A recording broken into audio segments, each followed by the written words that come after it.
जय Jagannath. Hello friends, welcome to my channel. आज ये वीडियो में plus 3 first semester human rights MDC human rights रो हमें सिलेक्शन क्वेश्चन यूनिट 3 रो एई वीडियो रे हमें दुईटी क्वेश्चन प्रोवाइड करबा। देखंतु एई दुईटी क्वेश्चन आसीबो तो समस्त वीडियो को लास्ट पर्यंत देखंतु, डिस्कशन करे दबा। एई क्वेश्चन एग्जाम रो पढिबो जाय कि लिखिबे। एई दुईटा क्वेश्चन मानविक अधिकार ऊपर जगतीकरण प्रभाव एटा डिस्कशन करिबा। आउ गोटे मोस्ट इंपोर्टेंट क्वेश्चन अछि, भारत रे अभ्यंतरीण विस्थापन कारण एवं विस्थापन व्यक्ति अधिकार विषय रे आलोचना कर। तो एई क्वेश्चन आसीबार 90% चांस अछि, तो सेति पय मु एटा डिस्कशन करौछि। सब लास्ट जाय देखंतु, एई क्वेश्चन आसीने आराम से करि परिबे। तो समस्त लास्ट जाय देखंतु सूचना प्रयुक्ति विद्या एवं जोगाजोग विकास एक सीमाहीन विश्व सृष्टि कला, जहाँ विभिन्न देश मध्य क्षेत्रीय सीमा एवं सरकार सार्वभौमत्व को सीमित कला। एटा देखंतु सूचना प्रयुक्ति विद्या और जोगाजोग विकास एटा कौन कला ना, देश को अन्य देश सहित जोड़िबा। जगतीकरण आमे कौन कहले कौन बुझंती? जगतीकरण कहना आमे समग्र विश्व को गोटे परिवार भलिया कौन संजोग करूची, जोटा सेटा होची जगतीकरण। माने विश्व को गोटे परिवार भलिया भाबिबा। अनेक विद्वान मत दियंती जे जगतीकरण एवं उदारीकरण सहित अणराष्ट्रकर्ता माने अंतर्जातीय व्यवस्था राष्ट्रगुड़िक क्षमता कर्तृत्व ह्रास करती। यह साधारणतः राष्ट्रगुड़िक क्षमताकारी भूमिका किंबा अंतर्जातीय व्यवस्था रे राष्ट्रगुड़िक पाश्चात्यापन भाव में प्रकाश करा जाए। यह वैप्लविक प्रक्रिया मूल राष्ट्रकर्ता माने विशेषकर बहुराष्ट्र निगम गुड़िक परिवर्तन अणराष्ट्रकर्ता भाव में कार्य करते एवं विश्व अर्थनीति एक गुरुत्वपूर्ण भूमिका ग्रहण करे।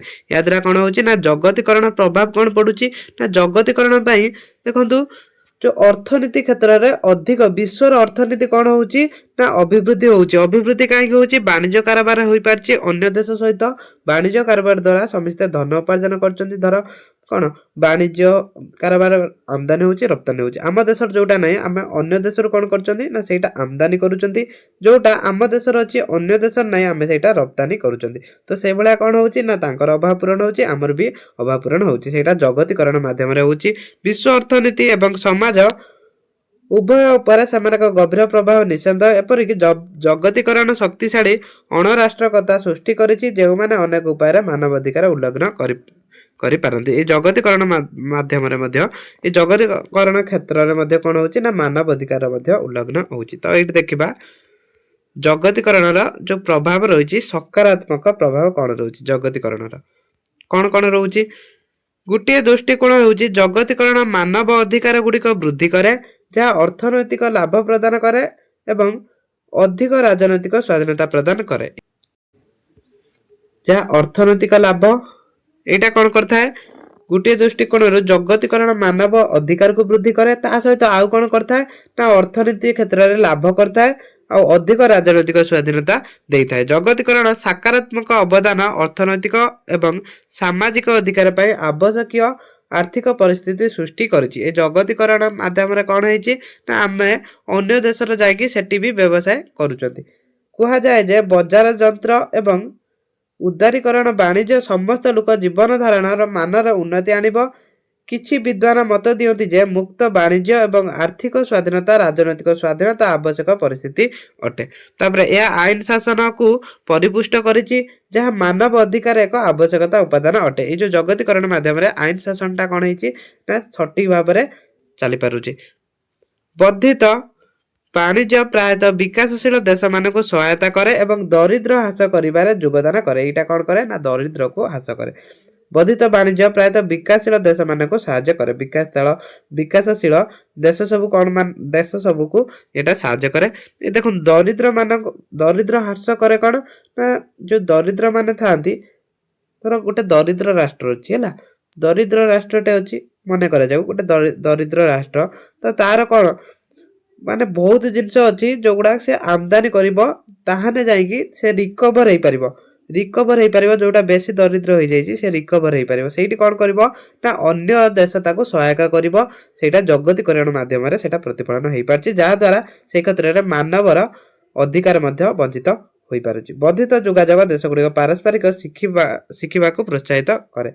मानव अधिकार क्षेत्र रे बौद्धिक संदेह माध्यम जोगाजोग सारा विश्वर मानविक अधिकार प्रवक्ता मानक अनुमति देइछि। तापर तार नकारात्मक प्रभाव कौन सकारात्मक देखो जगतीकरण प्रभाव पड़े माने प्रथम लिखे सकारात्मक तापर लिखे नकारात्मक प्रभाव अनेक देश निष्पत्ति ग्रहण प्रक्रिया हस्तक्षेप यहाँ हूँ गोटे नकारात्मक कौन ଯେତେବେଳେ ବହୁ ରାଷ୍ଟ୍ର କମ୍ପାନୀ ବିଶ୍ୱ ବ୍ୟାଙ୍କ ଏବଂ ଅନ୍ତର୍ଜାତୀୟ ମୁଦ୍ରା ପାଣ୍ଠି ଜାତୀୟ ଅର୍ଥନୈତିକ ସାମାଜିକ ନୀତି ସ୍ଥିର କରନ୍ତି ଏବଂ ଅନେକ ଦେଶ ନିଷ୍ପତ୍ତି ଗ୍ରହଣ ପ୍ରକ୍ରିୟାରେ ହସ୍ତକ୍ଷେପ କରନ୍ତି ସେତେବେଳେ ଗଣତାନ୍ତ୍ରିକ ଅଂଶ ଦୁର୍ବଳ ହୁଏ ସେତେବେଳେ କ'ଣ ହେଇଥାଏ ନା ଯେତେବେଳେ ଦେଖନ୍ତୁ ଆମ ଏଇଠୁ ଗୋଟେ ଉଦାହରଣ ନେଇଯିବା ଧର ଆମ ସମ୍ବିଧାନଟା ଆମ ରାଷ୍ଟ୍ରଟା ଚାଲୁଛି ଆମ ସମ୍ବିଧାନ ଅନୁସାରେ ସେଇଠି କ'ଣ କରିବ ନା ଆମେ ଗୋଟେ ବହୁ ରାଷ୍ଟ୍ର ଗୋଟେ କମ୍ପାନୀ ଧର ଅନ୍ୟ ରାଷ୍ଟ୍ର ଗୋଟେ ବଡ଼ କମ୍ପାନୀକୁ କିଛି ଗୋଟେ ଅର୍ଥନୀତି ହଉ କି ଯେକୌଣସି କ୍ଷେତ୍ରରେ ଧର ବଜେଟ୍ କ୍ଷେତ୍ରରେ ହଉ ତାକୁ କିଛି କ'ଣ କରିବା ତାକୁ ତା ଦେହରେ ହସ୍ତକ୍ଷେପ କରିବା ତାକୁ କିଛି ମାନେ ତାଙ୍କୁ ବକ୍ତବ୍ୟ ଦେବା ପାଇଁ କହିବା କି ତାଙ୍କ ନିଷ୍ପତ୍ତିକୁ ମାନିବା ସେଇଠି କ'ଣ ହବ ଆମ ଯେଉଁ ଗଣତାନ୍ତ୍ରିକ ଅଂଶଗ୍ରହଣଟା କ'ଣ ହବ ସେଇଠି ଦୁର୍ବଳ ହେଇଯିବ ଏଇଟା ହେଲା ସେଥିପାଇଁ ନକାରାତ୍ମକ स्वास्थ्य अधिकार विपदरे परिणत होइछि स्वास्थ्य अधिकार विपदरे परिणत काहेकि होइछि स्वास्थ्य अधिकार भली आर्थिक सामाजिक सांस्कृतिक अधिकार अनियंत्रित बजार शक्ति द्वारा विपदरे पड़िଥାଏ विशेषकर जेतेबेले ढांचागत संशोधन भली नीति स्वास्थ्य शिक्षा पाई साधारण पांठि ह्रास घटाई थाए सेतेबेले या विपदरे पड़िଥାଏ तो सेही सबुरे कोन होइता जेतेबेले स्वास्थ्य शिक्षा पाई साधारण पांठि पांठि माने कोन हमर जो बजेट अछि बा हम अर्थ जेतेबेले कोन हबो ना ह्रास हम बा कमिଯିବ ସେତେବେଳେ ଆମର ବିପଦରେ ଆମେ ପଡ଼ିଥାନ୍ତି ରାଷ୍ଟ୍ରଗୁଡ଼ିକ ବିକଶିତ ଭୂମିକା ଏବଂ ସ୍ଥିତି ଜଗତୀକରଣ ରାଷ୍ଟ୍ର ସାର୍ବଭୌମତ୍ୱକୁ ଚ୍ୟାଲେଞ୍ଜ କରେ କାରଣ ଏହା ସରକାରମାନଙ୍କୁ ସ୍ଥାନୀୟ ଆବଶ୍ୟକ ଅପେକ୍ଷା ବହୁ ରାଷ୍ଟ୍ର ନିଗମ ସ୍ୱାର୍ଥକୁ ପ୍ରାଥମିକତା ପ୍ରଦାନ କରେ ଏହା ସରକାର ପାଇଁ ମାନବ ଅଧିକାରକୁ ସୁରକ୍ଷା ଦେବା ସହିତ ଅସୁବିଧା ସୃଷ୍ଟି କରିପାରେ ତ ଏଇ ସବୁ ନକାରାତ୍ମକ ପ୍ରଭାବ ରହୁଛି ତାପରେ ବହୁ ରାଷ୍ଟ୍ରୀୟ ନିଗମର ପ୍ରସାର ଏବଂ वर्धित प्रभाव तो देखो एफएम यूनिवर्सिटी एग्जाम अच्छी तो से आम फुल डिस्कसन जदि करवा तो वीडियो बहुत लंग हो जहाद्वारा आ समय मिलनी से पढ़ी पारे तो से कौन से एगुड़ाक मु पॉइंट गुड़ाक ये शो कराऊँ आप वीडियो पज कर पढ़ी नि जो मान एग्जाम आगू अच्छी बहुत आगू से नोट करूँ डायरेक्ट एगुड़ा नोट करूँ प्रजुक्ति विद्या और जगतीकरण यहाँ गोटे प्रभाव था मुक्त बजार निर्भरशीलता उपभोक्तावाद महिला माने प्रतिकूल भाव प्रभावित तो एतिकी पॉइंट लिखिबे कार जगतीकरण प्रभाव तापरे एठी मध्ये आउरी अछि हला आउरी किछि पॉइंट अछि आदिवासी संप्रदाय अधिकार निवेशक मानक सुरक्षा आय वैषम्य एवं समीकरण ए सब पॉइंट अछि तो एते पॉइंट लिखिबेनी मिनिमम 4-5 टे मन रखि लिखिबे 11टा आउरी देखंतु एठी अछि शिशु संबळ असम बंटन तो सब पॉइंट देखि थांतु जोटा आपनक मन को आसीबो भल लागिबो सेटा लिखिबे